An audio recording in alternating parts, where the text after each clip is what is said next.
the incredible arrogance of any person or group saying, I know everything you need to know about your life. Yep. And your relationship to the divine, let me tell you. I don't have the perception or all the books in the world couldn't tell me what is perfect for another person's life. Never. It's something that has to emerge from within them. And then be nurtured. And nurtured. And encouraged. Nurtured and supported. And part of that is creating a safe space in which to experience a new approach to spirituality. That no one's going to tell you what to believe. No one's going to tell you you're good or bad or whatever. We're simply going to encourage you to think about what you're doing.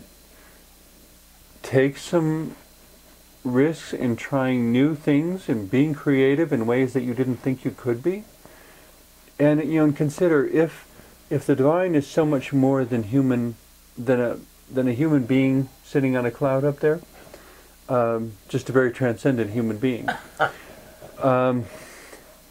that whatever you come up with, if it's pointing toward love and wisdom, you're probably still well within the ballpark. And you really, it's a very big ballpark. My personal opinion is that which is truly God, which existed as divine before humanity was ever created, that it is big enough to encompass everything that's been said about the divine and more. Absolutely. It is male, it is female, it is personhood, it is ways of being personhood that make no sense to a human intellect. And can't, because we are limited by the fact that we are human and have a brain. And we exist in a very few limited dimensions. It's possible that which is truly God is so by definition. By definition is limitless, but within that is multidimensional. Taking in dimensions that we don't even have words for. Right, and can't even conceive. So why do we put it in a box? And why do we insist that each individual put their spirituality in a box? And why do we insist that what seems to have worked for me at whatever moment must now become everyone else's answer? Right. And in a way, it's self-sabotaging and counterproductive, because if you insist that this is everyone else's answer, you basically cut off all future questioning. And for them and for you. For them and for you, and you cut off all future growth. Because it is by somebody else's diversity and by their disagreement that our own ideas and perceptions are frequently refined. Asking questions hopefully leads you to some level of answer, but more importantly leads you to new questions. And that is what it's really about. And there will be people, as you say, who need to ride along for a bit until they see what the possibilities are. Hopefully at that point they can begin to discover their own additional possibilities. Hopefully, but that's the beauty of reincarnation. That if you don't get it this time, you get to come back and try again. You get to come around and try it again. And which is not necessarily a negative thing. No, it doesn't mean you failed. It doesn't How can you possibly learn and experience all that there is to being human, much less anything else, in one lifetime? But the way reincarnation was originally presented to me, it made it sound like being human was something undesirable, that you want to transcend and become pure spirit so you don't have to come back here anymore. Well, and that's the Eastern view of reincarnation as opposed to the Western view of reincarnation. Okay. Which says, get to come around again and do it better. And better, and better. Even if I were to come around and do it the same again? You'd learn something different. Well, you're not the same being. Your soul has progressed. That's all true, but what I was going to add was it's, I suppose in some sense, like your favorite carnival ride.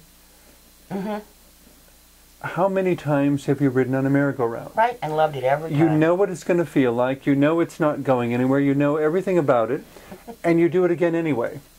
Because it's fun. And lean out for the ring. Because it's fun.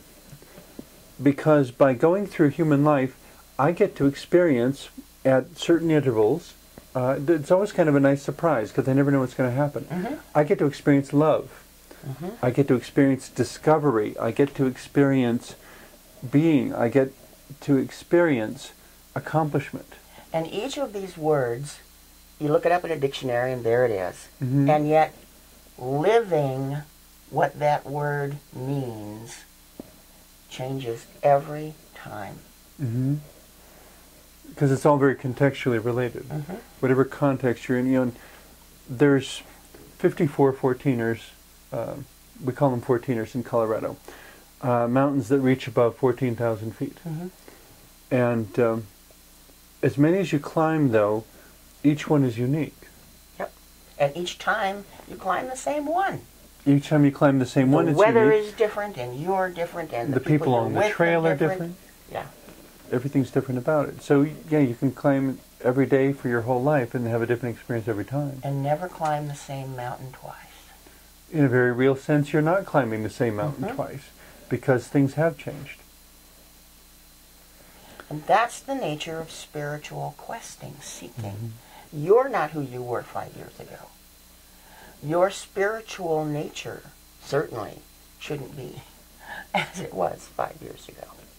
So, getting back to the question of personal, congregational, do we recommend one over the other? No, I think a balance is good.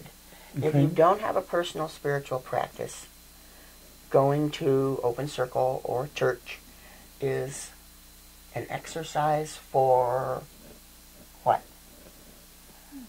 But if you do have a personal spiritual practice, sharing that with others deepens it. It's not just going through motions. It's not just showing up to get your ticket punched. Well, to answer your first question, though, going to a congregational gathering, when you don't have the personal spiritually going, or the personal spiritual practice in place and in action, you are, in that moment, exposing yourself to agents of change. Certainly, and the possibility of growth and becoming. Yeah. The possibility of meeting somebody there this time who has an enthusiasm and insight, a perspective that, I never thought of it that way before. And suddenly something wonderful has just landed in your world and started a whole new... Everything changed. Chain effect. But there are people... Chain reaction. In the broader world, in the Christian world, in the Jewish world, in the Muslim world, who go to church, temple, mosque. Circle. In the pagan world, the same, circle, because it's expected, because it's what we do, and it's not spiritual. It's not personal.